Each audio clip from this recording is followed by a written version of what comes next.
মেয়ে হয়ে জন্মানো মানেই শুধু সাজগোজ করে পরিপাটি থাকা, শাড়ি গহনার বিলাসিতা, হাসি মুখে নিজের দায়িত্ব পালন করা, ব্যাস এতটুকুই নয়। এর পেছনে লুকিয়ে থাকে হাজারো না বলা কথা, না পাওয়া, ত্যাগ আর কষ্ট। নারীকে যতই সাজানো হোক, ভিতরে থাকে নিজেকে ভালো রাখার চেষ্টায় ব্যর্থতার এক গল্প। একজন মেয়ে যখন মা হয় তখন তার নিজের চাওয়া পাওয়া, ঘুম, খাওয়া সব কিছুই অনেক দূরে চলে যায়। প্রথম গুরুত্ব থাকে সন্তান আর স্বামীর জন্য, তারপর সংসার, পরিবারের মানুষগুলোর প্রতি দায়িত্ব। এই সব কিছু মিলে সামলে নারী বড্ড ক্লান্ত হয়ে পড়ে। তখন সবার চোখে নারী ভীষণ অগোছালো। আর নারী কর্মজীবী হলে তো সংসার আর কাজের ভারে সেই নিজেকেই ভুলে যায়। কী চাওয়া ছিল তার, কী স্বপ্ন দেখত সেই ছোটোবেলার রূপকথায়।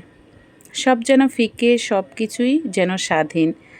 অনেক কথা বলা মেয়েটাও বোবা মা হয়ে বড্ড চুপচাপ হয়ে যায়। তবুও সেই হাসে, কারণ সমাজ তাকে শিখিয়েছে কান্না তার দুর্বলতা। তবুও সেই লড়াই করে, কারণ নারীর ভালোবাসার জন্য নিজের জীবন দিতেও রাজি।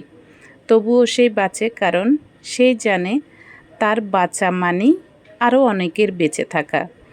নারী মানেই শুধু একটি পরিচয় নয়, নারী মানে সাহস, ধৈর্য, প্রেম, সংগ্রাম, দায়িত্ব, ভালোবাসা আর মায়া।